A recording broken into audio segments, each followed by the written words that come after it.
Good morning everyone. I hope आप सभी सब ठीक है, स्वस्थ हैं। आप सभी को मेरा YouTube channel start with Shashi 2.0 में आपका स्वागत है। आज हम लोग इस क्लास में सीखने वाले हैं रीजनिंग के कैलेंडर चैप्टर, ठीक है। तो इससे पहले एक क्लास हमने ऑलरेडी ले चुके हैं कैलेंडर को लेके, तो आज ये हमारा दूसरा क्लास है। तो चलिए ज़्यादा देर ना करते हुए क्लास की ओर आगे बढ़ते हैं, ठीक है। तो जैसे मैंने इससे पिछले क्लास में भी कुछ आप लोगों को उसमें याद करने के लिए बोला था कि ये सब चीज़ जो है बहुत इम्पोर्टेंट है टाइम को लेके, जैसे 1 ईयर या 1 वीक।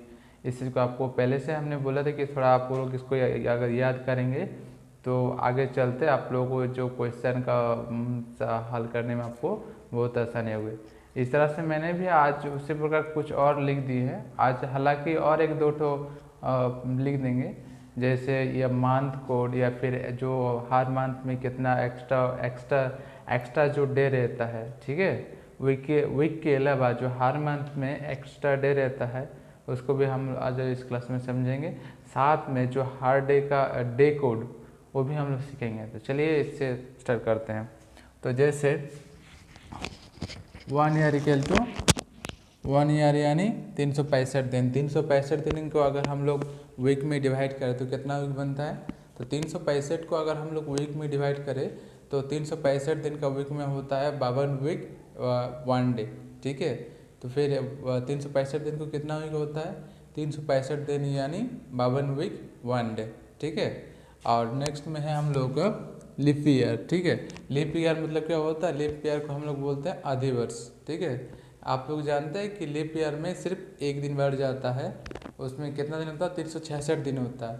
इसमें फ़र्क सिर्फ इतना आता है कि 366 दिन जो है इसमें आपको वीक 52 ही रहता है, सिर्फ 2 दिन बढ़ जाता है। मतलब एक दिन जो एक्स्ट्रा होता है उसके साथ और एक दिन एक्स्ट्रा ऐड हो जाता है, ठीक है। और वो एक दिन साल के किस महीने में जुड़ता है, वो जो एक दिन है वो आपको हर जिस वर्ष लीप ईयर होगा उस वर्ष के फरवरी के एक दिन बढ़ जाता है, यानी फरवरी 29 तारीख हो जाता है। तो उसी को अगर हम लोग इसे 366 दिन होता है तो 366 दिन को कितना वीक होता है, 366 दिन जो होता है 366 दिन को इक्वल करेंगे वीक से तो वीक हो जाता है हम लोग को 52 वीक और 2 डेज, ठीक है। अब मैं आपको लोग समझाने के लिए पहले ऑलरेडी लिख चुका हूँ यहाँ पे कि लीप ईयर इक्वल टू 366 दिन। 366 दिन यानी 52 सप्ताह और 2 दिन, ठीक है। तो नॉर्मल ईयर में होता है 365 दिन और उसको अगर वीक में डिवाइड करें तो 52 वीक 1 डे, ठीक है। उसके बाद हम समझते हैं कि अधिवर्ष क्या है, ठीक है। अधिवर्ष को हम लोग कैसे पहचाने, कैसे समझ में आएगा कि आप जब तक इस अधिवर्ष को नहीं पहचान पाएंगे, अधिवर्ष को मतलब समझ नहीं पाएंगे कि ये कौन सा साल कैसा है, अधिवर्ष है या नहीं, तब ना आप दिन को उसमें समझ पाएंगे कि किस ईयर में कितना दिन होगा। अगर आप अधिवर्ष ही समझ नहीं पाए तो फिर तो आपका तो कैलकुलेशन नहीं निकलेगा। तो ठीक है, तो इसका मैंने छोटा सा आप लोगों को समझने के लिए थोड़ा सा लिख दिया है नीचे में, जैसे अधिवर्ष, ठीक है। अधिवर्ष किसको कहते हैं, ठीक है। तो आप इस तरह से ये बोल सकते हैं कि जिस वर्ष को 4 से भाग करके भाग से ना बचा हो उसी को हम लोग अधिवर्ष कहते हैं। मैं आपको ये चीज़ और रिपीट कर लेता हूँ कि जिस वर्ष को 4 से भाग करके शेष कुछ भी नहीं बचा हो उसी को हम लोग अधिवर्ष कहते हैं, ठीक है। इसके अलावा और एक नंबर है, इसको बोलते हैं 400, ठीक है। आप अधिवर्ष को 400 से भी डिवाइड करके निकल सकते हैं, लेकिन उसमें शर्त ये है कि अगर एक से दो अगर उसमें जीरो लगता है तो फिर आप उसको 400 से भाग कर सकते हैं, ठीक है। मैंने एग्जाम्पल के तौर पे आप लोग को मैंने ये भी लिख दिया, जैसे 400, 4 तो आप समझ गए, 4 से आप किसी भी रैंडम ईयर को आप उसमें डिवाइड कर सकते हैं। अगर डिवाइड पूरा हो जाता है तो वो आपका लीप ईयर हो जाता है, ठीक है। अगर 4 से नहीं होता है तो आपका नॉर्मल ईयर है। उसी तरह 4 से भी हम लोग कर सकते हैं, ठीक है। 4 से हम लोग किसको कर सकते हैं, 4 से उसी ईयर को हम लोग कर सकते हैं जिस ईयर में 1 से 2 जीरो हो सकता है, ठीक है, होता है। जैसे मैंने लिख दिया है 1200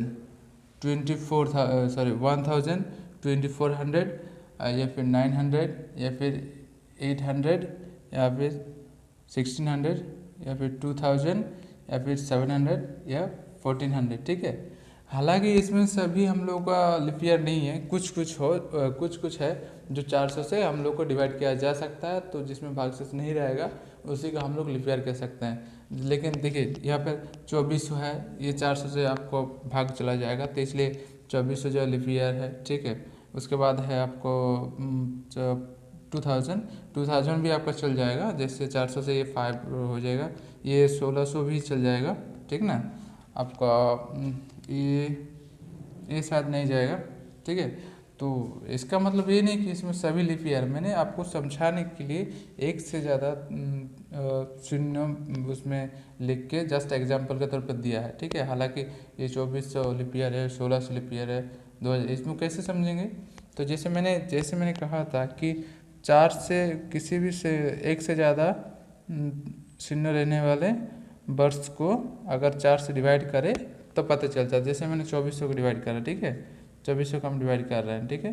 तो कितना होता है 4 4 6 24, ठीक है। इसमें भागशेष नहीं है, तो इसको क्या बोल देंगे हम लोग, लीप ईयर, ठीक है। चलिए, आई होप कि आप इतना तक अच्छी तरह से समझ गए होंगे, ठीक है, आधी वर्ष कैसे निकालते हैं, ठीक है। आप आगे चलते हैं और देखते हैं कि हम लोग हर महीने में कितना हर महीने में हम लोगों का कितना हर महीने में कितना अतिरिक्त दिन होता है, ठीक है। तो उसको हम लोग डे मंथ वाइज मैंने ऑलरेडी लिख चुके हैं, ठीक है। आप लोग समझने के लिए मैं और समझा देता हूँ। जैसे मैंने यहाँ पहले से लिख दिया है एक्स्ट्रा डे इन मंथ, ठीक है, मतलब हर महीने में कितना अतिरिक्त दिन होता है वीक के अलावा, ठीक है। फिर मैं और रिपीट करता हूँ, हर महीने में कितना दिन होता है, हर महीने में जो दिन होता है उस दिन को अगर वीक से डिवाइड करें उसके बाद कितना दिन बच जाता है, उसी को हम लोग अतिरिक्त दिन कहते हैं, ठीक है। तो मैंने यहाँ पे सीरियल वाइज हमने समझाने के लिए पहले से लिख के रखे हैं, आपको फिर से मैं समझाने का प्रयास करता हूँ। तो जैसे जनवरी, ठीक है, तो जनवरी महीने हम लोग को कितना दिन अतिरिक्त दिन होता है, तो जनवरी महीने में हम लोग को 3 दिन अतिरिक्त दिन होता है। अतिरिक्त दिन कितना होता है, 3 दिन। तो जनवरी महीने में हम लोग अतिरिक्त दिन हो जाता है 3 दिन, ठीक है। अब फरवरी में कितना होता है, फरवरी जो नॉर्मल ईयर है, ठीक है, नॉर्मल जो लीप ईयर ना होकर नॉर्मल ईयर है, उसमें जो फरवरी मंथ है उसमें हम लोग जो अतिरिक्त दिन शेष नहीं बचता है, ठीक है। तो इसलिए मैंने यहाँ पे 0 लिख दिया, ठीक है। और 0 स्लैश दे के 1 भी लिख रखा है। 1 लिखने का एक रीज़न है कि जिस वर्ष लीप ईयर होता है उसमें फरवरी में 1 दिन बढ़ जाता है, ठीक है। आप इस पर गौर कीजिएगा कि जिस महीने में जिस वर्ष में लीप ईयर होता है, ठीक है, जिस वर्ष लीप ईयर होता है उस वर्ष के फरवरी महीने में 1 दिन बढ़ जाता है। तो 1 दिन बढ़ने से क्या होता है, 28 की जगह 29 हो जाता है। तो जैसे ही 29 हो जाता है ना, तो 29 दिन को हम लोग वीकली डिवाइड करते हैं। तो वीकली अगर 7 से 29 दिन को डिवाइड करेंगे तो कितना होता है, फिर 4 होता है, 4 वीक 1 डे। तो एक दिन जो है ना, 4 तो वीक हो रहा है, उसके साथ एक दिन जो है वो अतिरिक्त दिन हो रहा है, ठीक है। तो मैंने इसने स्लैश लेके यहाँ पे 2 लिख दिया है। जैसे फरवरी में कितना होता है, नॉर्मल ईयर में 0, और जो लीप ईयर होता है उसमें हम लोगों को एक दिन जो है अतिरिक्त दिन हो जाता है। तो 1 इसलिए लिखे हैं क्योंकि जो लीप ईयर होता है, ठीक है, लीप ईयर में फरवरी महीने में 1 दिन अतिरिक्त दिन होता है, ठीक है। उसके बाद मार्च में कितना दिन होगा, मार्च में मान के चलिए, मार्च में हम लोग का दिन होता है 31 दिन, ठीक है। अगर मार्च में 31 दिन, तो 31 दिन को हम कैसे निकालेंगे, 31 दिन में कितना अतिरिक्त दिन होगा, इसको हम लोग कैसे निकालेंगे, ठीक है। तो इसको आप इस तरह से सोचिए, ठीक है, इस तरह से देखिए कि 31, ठीक है, 31 दिन को हम लोग डिवाइड करेंगे कितना से, 7 से। अगर 7 से हम लोग उसको डिवाइड करेंगे तो हम लोग को वीक निकल जाता है। तो वीक कितना होता है, तो यहाँ पे 7 × 4 इक्वल टू होता है 28, ठीक है, इक्वल टू कितना होता है 28। अब भाज कितना जानता है, भाजता भागशेष हम लोग रहता है 3, ठीक है। तो हम लोग हर महीने को बोलते हैं ना वीकली डिवाइड करते हैं, तो इसमें हो जाता है 4 वीक, ठीक है, और 3 डे, जो भाग से बच जाता है उसी को हम लोग बोलते हैं अतिरिक्त दिन, ठीक है।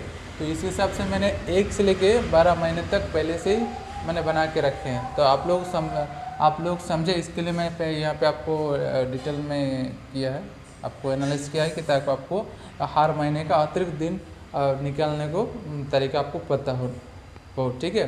तो यहाँ पे मार्च में हम लोग अतिरिक्त दिन कितना होता है, मार्च में हम लोग का अतिरिक्त दिन होता है 3, ठीक है। तो उस हिसाब से मैंने अप्रैल को भी निकाले हैं। तो अप्रैल का हो जाता है 2 दिन, फिर मई का हो जाता है अतिरिक्त 3 दिन, और जून का हो जाता है 2 दिन, ठीक है। और फिर जुलाई का हम लोग हो जाता है 3 दिन, और अगस्त का हो जाता है 3 दिन, ठीक है, 3 दिन, ठीक है। और सितंबर का हो जाता है 2 दिन। उस हिसाब से हम लोग का अक्टूबर का हो जाता है 3रा दिन, और नवंबर का हो जाता है 2 दिन, और दिसंबर का हो जाता है 3रा दिन, ठीक है। आई होप कि आप इतना समझ गए होंगे कि हर महीने में अतिरिक्त दिन कितना होता है। अगर हमने ये मंथ वाइज हमने इसको एनालाइज किया है, तो आई होप कि आपको इतना तक समझ में आ गया होगा, ठीक है। अब समझते हैं हम लोग डे कोड, ठीक है, समझते हैं डे कोड। डे कोड यानी क्या होता है ना, डे कोड में आप लोग ये अगर याद रखेंगे तो आपको कैलेंडर के जो सवाल है आपको हल करने में बहुत ही आसान लगेगा। तो जैसे डे कोड क्या होता है, डे कोड कुछ नहीं होता, बस उसका हम लोग सीरियल वाइज जो उसको मतलब देखते हैं, जैसे Sunday, Monday, Tuesday, Wednesday, Thursday, Friday, Saturday तक। तो इसको हम लोग नंबर दे के सीरियल वाइज जो है वो किए हैं, ठीक है। तो जैसे मैंने लिखा संडे को हमने जीरो किया गया, संडे को हम लोग जीरो पकड़ते हैं, ठीक है, संडे को हम लोग 0। तो अगर संडे को 0 हो जाता है तो उसके बाद संडे से लेकर सैटरडे जो सीरियल वाइज नंबर हम लोग कर सकते हैं। जैसे संडे को 0, तो फिर मंडे हो गया 1, फिर ट्यूसडे हो गया 2, फिर वेडनेसडे हो गया तुम्हारा 3, थर्सडे हो गया 4, फ्राइडे हो गया 5, सैटरडे हो गया 6, ठीक है। इस तरह से हम लोग इसको कहते हैं। तो इसको हम लोग क्या कहते हैं, डे कोड, ठीक है। अगर पहले तो अतिरिक्त दिन प्लस डे कोड, ये आप लोग अगर एक आपका दिमाग में बैठ जाता है तो आप लोगों को कैलेंडर का जो रीजनिंग चैप्टर है वो आपको समझने में बहुत ही आसान हो जाएगा, ठीक है, चाहे आपको कितना भी हार्ड सवाल हो, ठीक है। तो देखते हैं, जैसे संडे का डे कोड है 0, मंडे का डे कोड है 1, ट्यूसडे का डे कोड है 2, और वेडनेसडे को डे कोड है 3, थर्सडे का डे कोड कितना है, थर्सडे का डे कोड है 4, ठीक है। तो थर्सडे का हम लोग डे कोड क्या है, थर्सडे को डे कोड हो गया 4, फ्राइडे को हो गया 5, और सैटरडे को हो गया 6, ठीक है। अब चलिए हम लोग एग्जाम्पल देके उसको एग्जाम्पल के साथ साथ उसको एनालाइज करेंगे, साथ ही समझेंगे, ठीक है। जो आप लोग अभी तक इतना नहीं समझ पाए हैं वो हम लोग एग्जाम्पल जब सॉल्व करेंगे तो आपको धीरे धीरे सब कुछ समझ में आ जाएगा। तो जो अभी तो नॉर्मली आपको याद करने के लिए सब लिख दिए हैं, जैसे जैसे आप मैथ रीजनिंग के जो चैप्टर बनाने सीखेंगे तो आपको और आसानी होगा, ठीक है। साथ में हम लोग एग्जाम्पल को दे के आप लोगों को जो अभी तक जितना हमने आप लोगों को पढ़ाया है वो धीरे धीरे आपको समझ में आ जाएगा। अगर समझ में नहीं भी आएगा तो मैं जब पढ़ाऊँगा साथ में उसको एनालिसिस करते जाऊँगा कि कौन कैसे हो रहा है, ठीक है। तो चलिए हम लोग अब एग्जाम्पल दे के समझते हैं। चलिए समझते हैं क्वेश्चन नंबर 1, ठीक है। तो चलिए देखिए क्वेश्चन नंबर 1 में, ठीक है, क्वेश्चन नंबर 1 में क्या लिखा है कि निम्नलिखित में से कौन सा वर्ष अधिवर्ष है, ठीक है। निम्नलिखित में से कौन सा वर्ष अधिवर्ष है, यानी जो ऑप्शन दिया हुआ है, जैसे ऑप्शन में हम लोग का ABCD, इसमें 4 ऑप्शन है, 4 ऑप्शन में से किसी एक को देखना होगा कि वो कौन सा वर्ष है जो अधिवर्ष है, ठीक है। तो चलिए हम लोग इसको समझते हैं। तो मैंने पहले कहा था कि जो 4 से भी डिवाइड हो सकता है या फिर 420 से भी डिवाइड हो सकता है, उस नंबर पे डिपेंड करता है ना कि एक साथ कितना शून्य लगा है। अगर एक के बाद दो मतलब एक से अधिक शून्य किसी संख्या में लगा हुआ है तो हम लोग 4 से डिवाइड करते हैं। और अगर किसी नंबर में नॉर्मल नंबर है, नॉर्मल मतलब चलिए जैसे 98, 2010 या फिर 2010, 2012, 2014, 1950, ऐसा अगर कुछ नंबर है तो उसको हम लोग क्या करते हैं ना कि 4 से डिवाइड करते हैं, ठीक है। तभी हम लोग को पता चलेगा कि अगर 4 से अगर वो डिवाइड करके वो उसका जो भागशेष है वो अगर जीरो आ जाता है, मतलब भागशेष नहीं रहता, तो उसमें क्या है ना, उसमें हम लोग समझ जाएंगे कि वो वर्ष अधिवर्ष है। अगर उसमें भागशेष रहता है तो इसका मतलब है कि वो अधिवर्ष नहीं है। ठीक है, तो चलिए समझते हैं। जैसे निम्नलिखित में से कौन सा वर्ष अधिवर्ष है, तो इसमें क्या गया है कि ऑप्शन दिया हुआ नीचे में ABCD, इसमें से हम लोग को देखना होगा कि कौन सा ईयर जो है वो अधिवर्ष है। ठीक है, तो ऑप्शन 1 से देखते हैं। नॉर्मली दिखा जाए कि 4 से डिवाइडेड 2003 जो है वो डिवाइड नहीं होगा। ठीक है, उसके बाद नेक्स्ट ऑप्शन है 2005 को भी देखा जाए तो इसे 4 से डिवाइडेड नहीं होगा। तो उसके बाद है ऑप्शन सी को अगर देखा जाए तो 4 से डिवाइड हो सकता है। ठीक है, तो चलिए इसको हम कैलकुलेट करते हैं। 1988। ठीक है, तो अगर इसको हम लोग 4 से डिवाइड करेंगे तो मान के चलिए कितना होता है, 4 4 16। ठीक है, फिर वो बचता 16 19 38,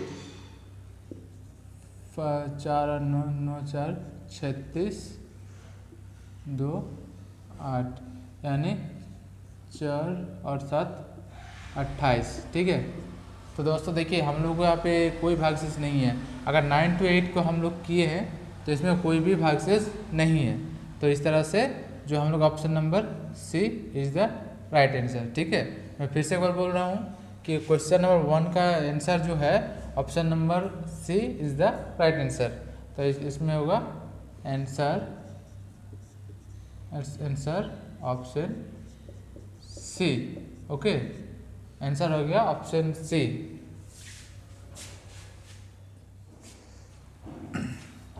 आई होप कि आप लोग क्वेश्चन नंबर 1 को समझ गए। ठीक है, तो इसी तरह और हम लोग 3 क्वेश्चन करेंगे, उसमें आपका जो कॉन्सेप्ट है और ज़्यादा अच्छे से क्लियर हो जाएगा। ठीक है, आप इस तरह से अगर एक एक चीज़ को बेसिक से समझते जाएंगे तो आपका किसी भी क्वेश्चन में कोई भी गलत नहीं हो पाएगा। ठीक है, और मैंने पहले ही कहा था थंबनेल में कि मैं आप लोगों को जीरो से हीरो बनाऊंगा। ठीक है, तो इस तरह से आप देखिए कोई भी चीज़ ना आसानी से ये मत सोचिए कि कोई बड़ा यूट्यूबर आपको बोल दिया कि ये जो चीज़ है आपको 1 सेकंड में कर सिखा देंगे, 2 सेकंड में, ऐसा कभी नहीं होता मेरे भाई। पहले आपको कॉन्सेप्ट को समझना पड़ेगा, धीरे धीरे आप ना उसका एक्सपीरियंस, जब आपको वो एक्सपीरियंस हो जाएगा तब ना आप उसको रॉकेट के स्पीड से भगाओगे। कोई अगर बोल दिया कि चलो इसमें तुम्हारा कि हम 1 सेकंड में सिखा देंगे, ऐसा नहीं होता मेरे भाई। वो हो सकता है कि उसके लिए 1 सेकंड है। ठीक है, पहले आपको कॉन्सेप्ट सीखना पड़ेगा ना। ठीक है, तो चलिए 1 नंबर को तो हम लोग सीख गए, आप दूसरा नंबर देते हैं। सर दूसरा नंबर को मैंने थोड़ा सा आपको इंग्लिश वर्जन में लिख दिया है, इसमें कोई इतना भी मतलब कठिन नहीं है, ये जस्ट नॉर्मली है, थोड़ा सा हमने इसको इंग्लिश में लिख दिया है। मैंने क्या लिखा है क्वेश्चन नंबर 2 में, which of the following is a leap year, मतलब निम्न में से कौन सा आदिवर्ष है। ठीक है, इसमें से 4 ऑप्शन है। Option A 1 2 3 4। ठीक है, 4 ऑप्शन है। अब हम लोग को 4 ऑप्शन में देखना पड़ेगा निम्न में से कौन सा अधिवर्ष है। ये 4 ऑप्शन है। ठीक है, या तो यहाँ पर भी दिया है ऑल द 4 नंबर ऑप्शन है, all the option are correct. ठीक है, इसका मतलब है कि all the option are correct जो भी दिया है, तो हम लोग को तीनों जो है ना सबको करना पड़ेगा। ठीक है, एक जो नहीं होगा तो नहीं होगा, जो होगा सो होगा।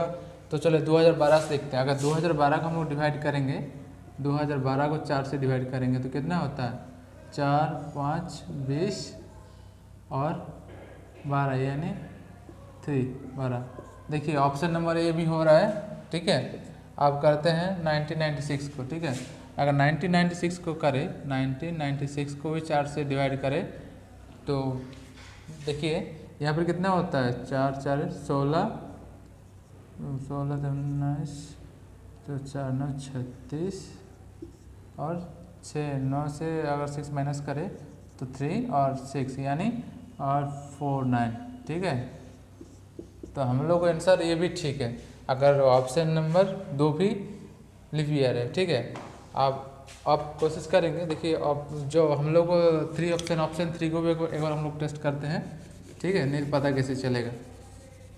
ऑप्शन नंबर 3 को अगर देखें, ऑप्शन नंबर 3 में कितना है, ऑप्शन नंबर 3 में है 2016। ठीक है, 2016 को 4 से करें तो 4 5 20 हो गया, और नीचे में 1 हो गया, जिस नीचे 1 हो रहा है आपको जो पता, देखो डिवाइड का नियम क्या है, अगर नीचे में 1 उतर रहा है और बगल में और एक संख्या है, ठीक है, इसमें और एक संख्या है, तो और दूसरा चीज़ को नीचे उतारने के लिए और एक तो हम लोग को 0 लगाना पड़ता है, तो 0 हमने लगा दिया।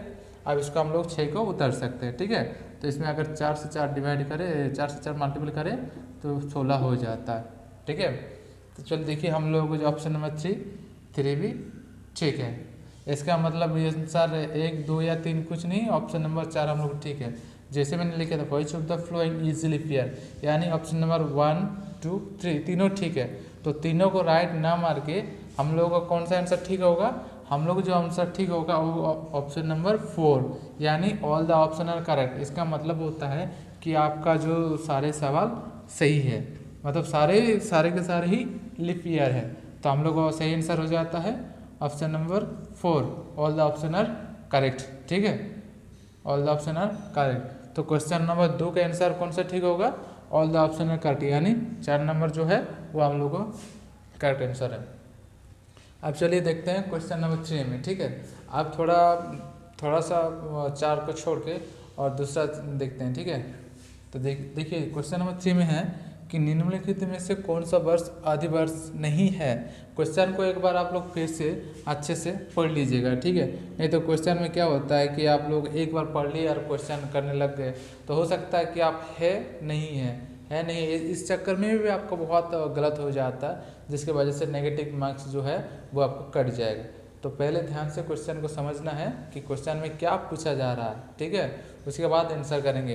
तो क्वेश्चन में क्या लिखा है, निम्नलिखित में से कौन सा वर्ष अधिवर्ष नहीं है, ये आपको ध्यान देना पड़ेगा। बोल रहा है कि नहीं है, ये नहीं बोल रहा है कि कौन सा वर्ष अधिवर्ष है।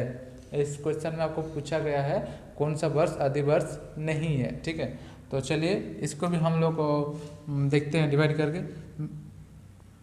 अच्छा, और एक बात मैं बताना चाहता हूँ। तो मैंने पहले ही कहा था, किसी अधिवर्ष को अगर आपको पहचानना हो तो उसको 4 से डिवाइड किया जा सकता है और 400 से डिवाइड किया जा सकता है। हालांकि 4 से भी डिवाइड होगा, लेकिन 4 से डिवाइड करेंगे तो जो आपका जो डिवाइड है वो थोड़ा बहुत लॉन्ग हो जाएगा, लेकिन उसके बाद अगर हम लोग 4 से भी करें तो फिर शायद वो थोड़ा शॉर्ट हो जाता है, ठीक है।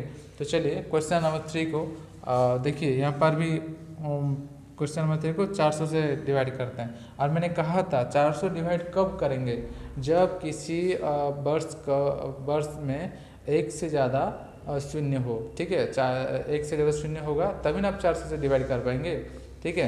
तो देखिए यहाँ पे सब में 2 शून्य है, किसी में 3 शून्य है, ठीक है, किसी में 1 शून्य है, ठीक है। तो यहाँ पे क्या लिखे हैं, देखिए इसमें 2 शून्य है, इसी में 2 शून्य, तो ये हम लोग को 400 से डिवाइड हो सकता है, ठीक है। तो चलिए एक नंबर से फिर से कैलकुलेशन करते हैं। तो एक नंबर में क्या है 1600, ठीक है, एक नंबर में है 1600। तो 1600 का अगर हम लोग 400 से डिवाइड करें, 400 डिवाइड करें तो ये कैलकुलेशन हो सकता है। जी सर, आप बोलेंगे जी सर हो सकता है, क्योंकि देखिए अगर हम 4 से मल्टीपल कर दें तो 4 16 ये आराम से हो जाएगा, ठीक है। तो इसका मतलब आंसर ये नहीं है, ठीक है। उसके बाद दूसरा चीज़ देखे हैं, दूसरा में क्या है, दूसरा है 2400, ठीक है, 2400 को भी 4 से करेंगे, ठीक है, यानी 4 6 24, ठीक है। ये भी हो रहा है, ये भी लीप ईयर है, इसका मतलब ये भी सही आंसर नहीं है। आप करेंगे, अच्छा ये भी तो नहीं होगा, ठीक है, क्योंकि 2000 आपको पता ही चल रहा है, 4 5 करेंगे, 400 के साथ अगर 5 मल्टीपल करेंगे तो 2000 हो जाता है, ठीक है। तो हम लोग का आंसर सी भी सही आंसर नहीं है। तो सही आंसर आप देखते हैं अगर डी को, तो देखिए ये आपको ऑप्शन ए नहीं है, ऑप्शन बी नहीं है, ऑप्शन सी, अब हम लोग को बचा है डी। तो इसका मतलब राइट आंसर क्या होगा, ऑप्शन नंबर डी, ठीक है, ऑप्शन नंबर डी। आपको ऑप्शन नंबर डी सही होगा। तो इसको और एक बार हम लोग वेरीफाई करने के लिए इसको थोड़ा सा और बात को समझ सकते हैं इस तरह से कि देखिए 2010 को हम लोग क्या है ना कि 4 से भी डिवाइड करेंगे, 4 से भी करेंगे और 400 से भी करेंगे, तो 4 5 20 हो जाता है, ठीक है, और नीचे 1 उतर जाता है, ठीक है। यहाँ पे एक अगर शून्य भी लगाएं तो और एक 0 नीचे आ जाता है, जो 4 2 8, ठीक है। अब देखिए ये डेसिमल में आ जाता है, तो डेसिमल में आने का मतलब है डेसिमल में नहीं हो पाएगा, क्योंकि डेसिमल में आ जा रहा है। आपको डेसिमल देके यहाँ पे जीरो बैठाएंगे तब तो ये फाइव होगा, तो डेसिमल को क्यों करना है, डेसिमल तो होता नहीं है। डेसिमल हो भी गया तो इसका मतलब ये नहीं हो पाएगा। तो आपको समझ लेना चाहिए जब डेसिमल में आपका रिजल्ट आ रहा है तो उसका मतलब है कि वो नहीं है, ठीक है। अब देखिए इसको 400 से भी हम लोग डिवाइड करेंगे, अगर 400 से भी डिवाइड करेंगे 400 से और नहीं हो पाएगा, ठीक है। मैंने कहा था अगर सेल वाइज एक से ज़्यादा शून्य हो उसी को 400 से हम लोग डिवाइड कर सकते हैं। तो ऑप्शन नंबर हम लोगों का सही क्या है, तो देखिए क्वेश्चन नंबर 3 का ऑप्शन नंबर है D, option number D, option number D. Question 3 का आंसर नंबर कौन सा सही है, ऑप्शन नंबर डी। तो क्वेश्चन 3 का आंसर हुआ ऑप्शन नंबर डी, ठीक है। अब चलते हैं क्वेश्चन नंबर 4 की ओर, ठीक है। क्वेश्चन नंबर 4 में क्या लिखा है, वही सेम क्वेश्चन है कि निम्नलिखित में से कौन सा वर्ष अधिवर्ष है, ठीक है। इसमें जो आप लोगों को ऑप्शन दिया गया है, ऑप्शन है 1945, 1947, 1950 और नॉन ऑफ द अबव। इसका मतलब है अगर ये तीनों को हम लोग बारीकी से देखेंगे कौन सा अधिवर्ष है कि नहीं है, ठीक है। अगर कोई नहीं है तो भी देखेंगे, अगर है तो भी देखेंगे, ठीक है। तो इसको थोड़ा आपको कैलकुलेशन करने के लिए सबको ऊपर वाला जो है हम लोग इसको इरेज कर देते हैं, ठीक है। आप समझते हैं। तो यहाँ पे मैंने क्या लिखा है 1945 को भी हम लोग देखेंगे। क्वेश्चन क्या है, निम्नलिखित में से कौन सा वर्ष अधिवर्ष है, मतलब इसमें इस क्वेश्चन में हम लोग क्या पूछा गया है कि कौन सा वर्ष लीप ईयर है, ठीक है, यानी अधिवर्ष है। तो चलिए 1945 को हम लोग कैलकुलेशन करते हैं। 1945 को अगर कैलकुलेट करते हैं 4 से 4 4 4 16 3 4 यानी 32 25 4 6 24। देखिए फिर आप डेसिमल में आ जा रहा है, इसका मतलब है ये नहीं होगा, ठीक है। तो ऑप्शन नंबर 1 नहीं है। अब ऑप्शन नंबर 2 को देखते हैं, ठीक है। ऑप्शन नंबर 2 को हम लोग देखते हैं 1947 को तो बिल्कुल भी नहीं होगा, क्योंकि देखिए हमेशा आपको इस तरह समझना होगा कि देखिए ये लास्ट वाला ऑप्शन अगर 4 से कट जाएगा किसी तरह से तो आपको समझना होगा कि वो चीज़ 4 से आपको डिवाइड हो सकता है, क्योंकि यहाँ 7 है और 704 से डिवाइड होता नहीं, तो ऑप्शन नंबर 2 भी नहीं होगा, ठीक है। ऑप्शन नंबर 3 को देखते हैं 1950 है, 1950 इसको अगर हम 4 से डिवाइड करें तो कितना था 4 4 16 3 और 5 ना, तो इसका अगर कितना होता है 4 8 32 30, ठीक है। तो इसको अगर 30 हो यानी 4 4 5 20 4 26 27।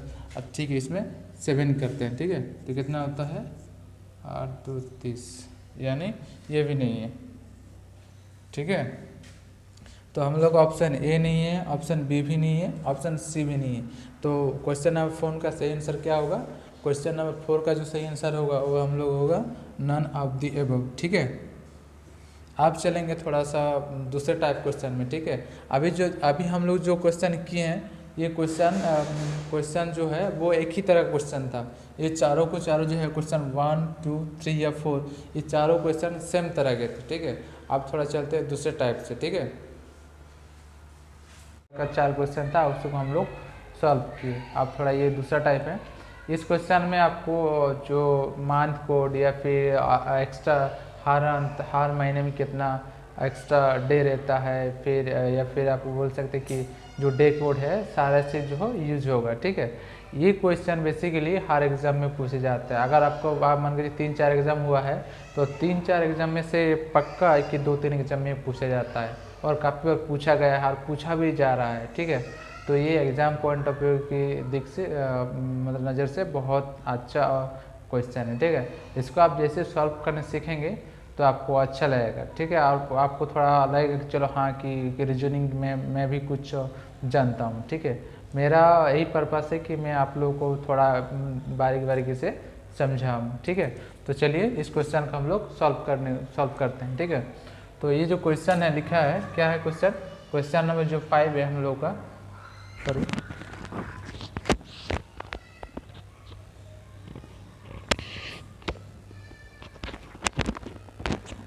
5 क्या है, क्वेश्चन नंबर 5 में लिखा है कि 15 अगस्त 1940 1947 साल को भारत स्वाधीनता प्राप्त किया था। वो दिन सप्ताह के कौन सा दिन था? ये बहुत रोचक क्वेश्चन है कैलेंडर रीजनिंग में, ये काफ़ी बार पूछा भी जाता, मैंने कहा है। ठीक है, तो ये चलिए आप देखो क्वेश्चन में क्या है, क्वेश्चन में क्या पूछा गया है। क्वेश्चन में ये पूछा गया है कि 15 अगस्त 1947 साल को जब भारत स्वाधीनता हुआ था, स्वाधीनता प्राप्त किया था, तो उस दिन कौन सा बार था। ठीक है, यानी वो सप्ताह के कौन सा दिन था या फिर बार था। ठीक है, ये काफ़ी अच्छा क्वेश्चन है।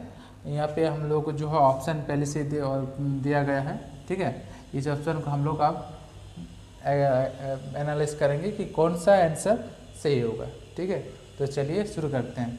तो पहले देखिए कि यहाँ पे 1947 है। ठीक है, 1947 है, यानी 1947 है। 1947 जो ईयर है, हम लोग 1946 तक, ठीक है, इवन 1947 तक जितना एक्स्ट्रा डे माने अतिरिक्त दिन होगा सबको पहले निकालेंगे। उसके बाद उस जो डे जो निकलेगा उसको हम लोग ऐड करेंगे, यानी मैंने जोड़ेंगे। जोड़ने के बाद 7 से अगर डिवाइड करेंगे तब हम लोग जो है वो जो रिजल्ट है या फिर जो आंसर है वो निकल जाएगा। ठीक है, तो चलिए धीरे धीरे आगे बढ़ते हैं। ठीक है, तो मैंने जैसे कहा 1947 शुरू से, तो पहले 1947 को करते हैं। ठीक है, तो देखिए 1947 में पहले 1600 लेते हैं। ठीक है, क्योंकि देखिए 1947 मानी पूरा का पूरा एक से लेके मतलब एक साल से लेके 1947 साल तक आपको अतिरिक्त दिन निकालना पड़ेगा। उस अतिरिक्त दिन जो है वो निकालने के बाद ही आप लोग ये जो ऑप्शन है वो लगा पाएंगे। ठीक है, तो पहले हम लोग 1600 ले लेते हैं, तो 1600 ले लेते हैं, तो 1600 ले लिए, फिर हम लोग लेते हैं 300। ठीक है, तो कितना हो गया, 16 और 3 1900 हो गया। ठीक है, 1900 हो गया। उसके बाद है 46।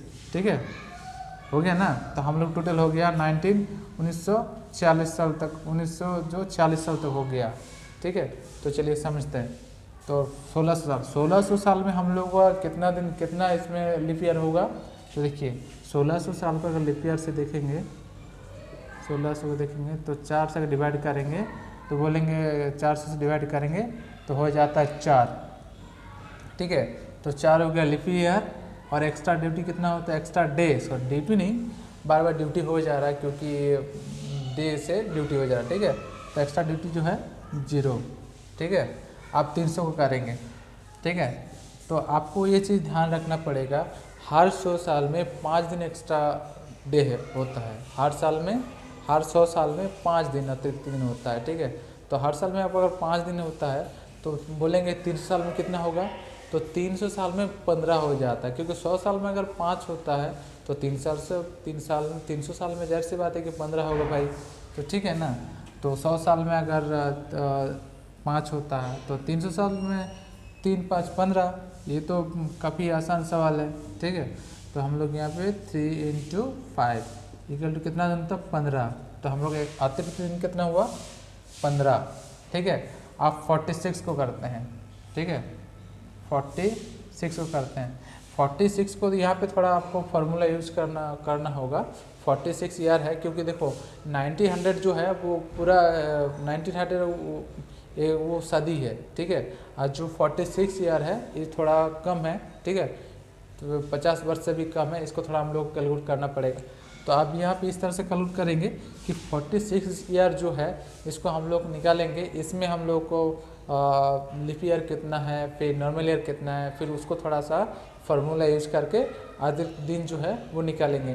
तो इसका फार्मूला क्या है, देखिए इसका जो फार्मूला है, इसका फार्मूला यही है कि लीप ईयर, ठीक है, लीप ईयर इंटू 2, ठीक है, leap year into 2 plus normal year into 1। ठीक है, ये हम लोग का फार्मूला है। तो आप फार्मूला जो है किसमें कम करेगा, हम लोग ये 46 ईयर है इसमें हम लोग कम करेंगे। ठीक है, तो 46 को अगर हम लोग 4 से डिवाइड करते हैं, अगर 46 को 4 से डिवाइड करते हैं तो हम लोग इसमें लीप ईयर कितना निकल जाता है, बोलेंगे भैया कि लीप ईयर का 4 से 46 को अगर डिवाइड करेंगे तो हम लोग को निकल जाता है 11, ठीक है। अब तो सही आंसर बोले भैया, ठीक है 11 हम लोग निकल जाता है कितना 11, यहाँ पर लिखते साइड में हम लोग ने 11 क्या हुआ, 11 हुआ लीप ईयर, ठीक है। लीप ईयर तो निकल गया, अब निकलना पड़ेगा अगर 11 लीप ईयर हो गया तो हम लोग नॉर्मल ईयर कितना बोलेंगे, तो फिर 46 ईयर से अगर 11 को हम लोग माइनस करेंगे तो फिर हम लोग ऑलरेडी नॉर्मल ईयर निकल जाएगा। तो अगर 40 से 11 को हम लोग माइनस करेंगे तो हम लोग को मिलता है कितना 1 इक्वल टू 5 और 1 इक्वल टू 3, ठीक है, यानी बोलेंगे 35। तो बोलेंगे भैया कि 11 जो है 11 वर्ष लीप ईयर होता है और 35 जो है नॉर्मल ईयर है, ठीक है, नॉर्मल, ठीक है। अब इस ये जो दोनों नंबर निकले हैं, दोनों साल को क्या करेंगे ना हम लोग, दोनों जो साल निकला है एक लीप ईयर है एक नॉर्मल ईयर है, ये दोनों को फार्मूला यूज करके हम लोग उसको बैठाएंगे, ठीक है। तो मैंने पहले ये फार्मूला साइड में लिख दिया था, leap year into 2 plus normal year into 1, तो लीप ईयर यानी 11 इंटू 2 हुआ प्लस नॉर्मल ईयर 35 इंटू 1, ठीक है। अब इसको हम लोग कैलकुलेट करते हैं तो कितना होता है 11 दूने 22, ठीक है, प्लस 35 इंटू 1 इक्वल 35। तो हम लोग टोटल इसमें हो जाता है, देखिए 35 और 22 कितना हो जाता है, 35 और 22 हो जाता है 5 2 7 3 2 5, टोटल होता है 57, ठीक है। तो 1600 वर्ष में एक्स्ट्रा डे कितना हो गया 0, 300 वर्ष में 15 और 40 साल में 57, ठीक है, 40 साल में 57। अब देखिए अब 1947 मतलब 47 में जा रहा है, ठीक है। तो 47 में जो है अब देखिए 47 में करेंगे, थोड़ी इसको थोड़ा मिटा देते हैं, देखो 1947 में करते हैं तो 1947 कैसे होगा, 19 अगर हम लोग करें 1947 1947 साल हो गया, अभी तक हम लोग 1940 साल तक यहाँ पे कैलकुलेट किए, अब 1947 साल को करेंगे, ठीक है, क्योंकि उन्हें 1947 साल को ही करने बोले। तो 1947 में जो है इसमें जो है हम लोग को जनवरी से लेके जुलाई तक जो है एक्स्ट्रा डे को निकालना होगा। कितना करना पड़ेगा, इस जो 1947 के जनवरी से लेके जुलाई तक, ठीक है, एक्स्ट्रा डे है वो निकलना पड़ेगा। मैंने पहले ही कहा था कि यार इसमें आपको ये चीज़ जानना बहुत ज़रूरी है, ये इस कैलेंडर रीजनिंग सीखने के लिए आपको जैसे हर महीने में कितना एक्स्ट्रा डे होता है, तो हम लोग इसको बारीकी से 1 बाय 1 लिखेंगे फिर उसको ऐड करेंगे, ठीक है। तो जनवरी में देखते हैं, जनवरी यहाँ पे और एक बात ध्यान देने बात ये है कि देखिए हम लोग को 1947 साल जो है ये हम लोग को लीप ईयर नहीं है, ठीक है। तो अगर लीप ईयर नहीं होगा, तो अगर लीप ईयर नहीं होता है तो फरवरी में क्या होगा, देखिए जनवरी हो गया 3 दिन, ठीक है, फरवरी हो गया 0, फिर मार्च में कितना दिन होगा, बोलेंगे भैया मार्च में तो हम लोग हो जाता है, मार्च में हो गया 3रा दिन, ठीक है, मार्च में हो जाता है 3रा दिन। मार्च में कितना दिन होता है, देखिए जनवरी में होता है 31 दिन, तो 31 दिन को कैसे, 31 दिन को हम 7 अगर 7 से डिवाइड करें तो हम लोग कितना दिन बनता है, अगर 31 को 7 द्वारा डिवाइड करें तो 4 7 28, 28 और 3 31, यानी 3 दिन हम लोग बच रहा है, तो 3 दिन एक्स्ट्रा ड्यूटी हो जा रहा है, एक्स्ट्रा डे हो जा रहा है, तो 3 दिन लिख दिए। फरवरी में हम लोग 28 दिन हो रहा है, तो अगर 7 से डिवाइड करेंगे तो 4 7 28, यानी 0 दिन हो रहा है, तो हम लोग यहाँ 0 लिख दिए। तो ऐसा करके क्या है ना कि जनवरी से लेके जुलाई तक हम लोग को जो है एक्स्ट्रा डे निकालना होगा। आप लोग अगर ये जो मंथ वाला एक्स्ट्रा डे है या अगर याद है तो आपको बनाने में आसान होगा, नहीं याद होगा तो आप धीरे धीरे हो जाएगा, ठीक है। तो हम लोग देखिए यहाँ पे लिख दिए हैं 3 दिन। अब देखिए अप्रैल में कितना दिन होता है एक्स्ट्रा अतिरिक्त दिन, अप्रैल में हो जाए बोलेंगे सर 2 दिन, मई में कितना दिन होता है बोलेंगे सर 3 दिन, ठीक है। और जून में कितना दिन देंगे, जून में होता है बोलेंगे सर, जून में क्योंकि हम लोग को 30 दिन का महीना होता है और हम लोग 7 से डिवाइड करेंगे तो 4 7 यानी 28 और हम लोग को कितना दिन बच रहा है 30 से, हम लोग तो 28 तो हो रहा है वीकली के हिसाब से, अगर 7 से डिवाइड कर रहे हैं वही 4 7 28, और हम लोग कितना बचत हो रहा है 2 दिन, ठीक है। तो हम बोलेंगे सर हम लोग यहाँ पे 2 दिन एक्स्ट्रा है, ठीक है। अब उसी तरह हम लोग जुलाई तक जाएंगे, तो जुलाई में कितना देंगे 31, तो 31 में तो 7 से डिवाइड करेंगे तो हम लोग को 3 दिन निकल रहा है। तो अभी यहाँ तक है कि 90 यहाँ से है ना 1947 साल में, पहले तो देखिए 1946 साल तक पहले अतिरिक्त जो जितना भी दिन है वो हम सब निकल चुके हैं। यहाँ 0 हुआ, फिर ये 15 हुआ, फिर देखिए ये 57 हुआ। अब देखिए जनवरी से लेके जुलाई तक जितना एक्स्ट्रा डे होता है उसको हम लोग क्या करेंगे ना, उसका हम लोग ऐड करेंगे, ठीक है, जोड़ेंगे, ठीक है। तो आपको कहीं पे गलती की गुंजाइश नहीं होगा, ठीक है। आप इस मेथड से अगर किसी भी क्वेश्चन को आप हल कर सकते हैं, कैलेंडर रीजनिंग का जो कैलेंडर है आप किसी भी क्वेश्चन को कर सकते हैं, इसमें कोई दूसरा फार्मूला नहीं है, ठीक है। कितना भी बड़ा क्वेश्चन हो या कितना भी छोटा क्वेश्चन हो, आपको ये चीज़ एकदम आसानी से निकल जाएगा, ठीक है। तो चलिए जोड़ते हैं, ठीक है। अगर तीनों जोड़े तो 3 6 8 11 13 और 3 16, बोलेंगे सर 16 डे जो है वो हम लोग का अतिरिक्त दिन है। यहाँ पे बोलेंगे 57 डे जो है हम लोग का अतिरिक्त दिन है। यहाँ पर बोलेंगे 15 दिन है जो हम लोग का अतिरिक्त दिन है। यहाँ पर बोलेंगे 0 डे है जो अतिरिक्त दिन है। तो आप देखिए यहाँ हम लोग जनवरी से लेकर जुलाई तक तो हम लोग कैलकुलेट किए हैं, अब करना पड़ेगा लास्ट स्टेज जो अगस्त महीने का, ठीक है। तो अगस्त महीने का हम लोग कितना है, बोलेंगे सर अगस्त महीना के तो हम लोग तो एक्स्ट्रा डे जो है हम लोग 15 दिन है, ठीक है, 15 है। तो 15 को भी अगर हम लोग वीक के हिसाब से अगर डिवाइड करें तो कितना हो जाता है 2 वीक और 1 डे, 2 वीक और 1 डे, ठीक है। तो 2 वीक हम लोग नहीं लिखेंगे, 2 वीक क्यों लिखना है, 2 वीक को तो कोई काम नहीं है, सिर्फ कैलकुलेशन के लिए, ठीक है। तो हम लोग देखिए यहाँ पे तो 1 डे। अब हम लोग ऊपर से लेके नीचे तक जितना हम लोग का अतिरिक्त दिन है उसको हम लोग जोड़ेंगे, ठीक है, जोड़ेंगे। तो चलिए जोड़ते हैं, जोड़ने से कितना होगा देखिए। तो जैसे मैंने देखिए 1600 लेके पूरा 1947 मतलब 1947 साल तक हम लोग जो अतिरिक्त दिन है वो निकाल चुके हैं। हम लोग जो 1600 साल में अतिरिक्त 0 है, फिर 300 साल में 15 दिन निकला, फिर 40 साल में हम लोग को 57 डे निकला, ठीक है। फिर जनवरी से लेके जुलाई तक कितना दिन निकला 16 दिन निकला। और अगस्त के जो 15 दिन हैं उसको हम लोग कैलकुलेट किए हैं, उसको 7 से 15 को डिवाइड किए हैं तो कितना मिलता है 2 वीक 1 डे, यानी वीक तो नहीं लिखेंगे, तो 1 डे जो है वो हम लोग का अतिरिक्त दिन है, ठीक है। तो हम लोग 1 डे यहाँ पे सर बोलेंगे टोटल जो चीज़ है हम लोग कैलकुलेट करेंगे। आप मेन खेला यहीं पर है, ठीक है। तो यहाँ पर आंसर भी निकल जाएगा हम लोग को। तो आंसर लिखते हैं, देखिए पहला है 0 प्लस फिर होता है 15, फिर हो जाएगा 57, ठीक है। 57 के बाद हो जाता है 16, फिर हो जाता है हम लोग का 1, ठीक है। अब ये जो अतिरिक्त दिन है ये सब अतिरिक्त दिन को हम लोग कैलकुलेट करेंगे। तो मैं कैलकुलेट मतलब क्या है, ऐड करेंगे, ठीक है। यहाँ पे देखो हम लिख दिए 0 15 57 16 1, इसको हम लोग आप जोड़ेंगे, ठीक है।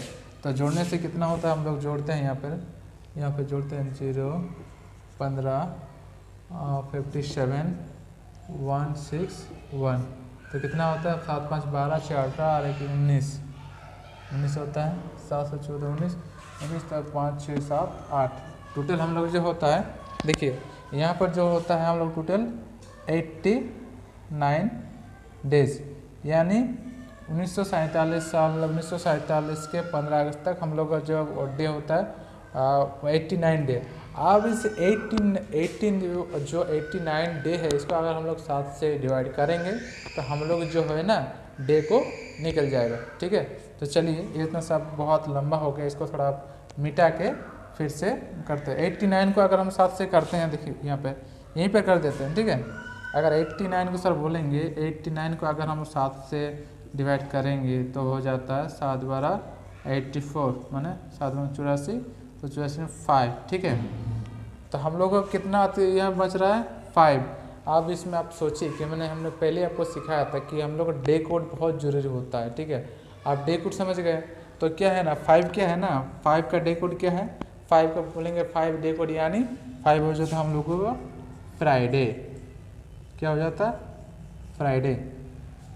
तो 5 जो है ना 5 का कितना डे कोड, फ्राइडे का कोड डे कोड हो तो 5, यानी आंसर हो जाता 5। तो हम लोग का आंसर क्या है, आंसर है फ्राइडे, फ्राइडे, ठीक है, फ्राइडे आंसर हो जाता फ्राइडे। तो देखिए हम लोग का आंसर हो जाता है। तो अब हम लोग कह सकते हैं कि सर 15 अगस्त 1947 को शुक्रवार था, ठीक है, 15 अगस्त 1947 को शुक्रवार था, ठीक है। आप लोगों को लगता होगा कि ये बहुत लंबा प्रोसेस है, जैसे आप लोग इसको प्रैक्टिस करते जाएंगे आपको बहुत आसान होगा, ये होगा। और सबसे बड़ी बात ये है ना कि ये जो एक ही लाइन में आप किसी भी कैलेंडर का कितना भी क्वेश्चन आएगा आप इसी मेथड से सबको सॉल्व कर सकते हैं, सबको, ठीक है। तो इस तरह से हम लोग सीखेंगे, आप धीरे धीरे प्रैक्टिस करते रहिए तो आपको और बेहतर एक्सपीरियंस जब हो जाएगा तो आपको ये अच्छा लगेगा करने में।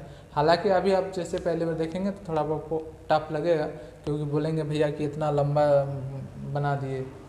तो जब तक मैंने पहले ही कहा था कि देखो कोई सीख के नहीं आता है, आपको थोड़ा थोड़ा सीखना पड़ेगा। जैसे आप थोड़ा बहुत सीखेंगे तो आपको आसान लगेगा, उस आसान लगेगा। पहले आप एक मेथड तो सीखिए, फिर ना ट्रिक में जाएंगे। आप पहले एक चीज़ को कर नहीं पाते हैं, फिर आप दूसरे बोलेंगे भाई ऐसे करो, तीसरा बोलेंगे भाई ऐसे करो। इस तरह से आप जो है क्वेश्चन में ना उलझते जाएंगे, आपको सवाल बनेगा नहीं, ठीक है। तो चलिए आज के लिए इतना ही, और मिलते हैं नेक्स्ट क्लास में। आपको अगर हमारा वीडियो अच्छा लगे तो एक लाइक, सब्सक्राइब और शेयर कर दीजिए, क्योंकि हम भी आपके लिए बहुत मेहनत करते हैं। और क्योंकि आप समझ रहे हैं कि आप इतना ब्लैक वाइट बोर्ड में इतना लिखना कितना मेहनत का काम है, तो फिर भी मैं आप लोगों का मेरा वीडियो अच्छा लगे तो एक लाइक, शेयर एंड सब्सक्राइब कर दीजिए, ठीक है। मिलते हैं नेक्स्ट क्लास में।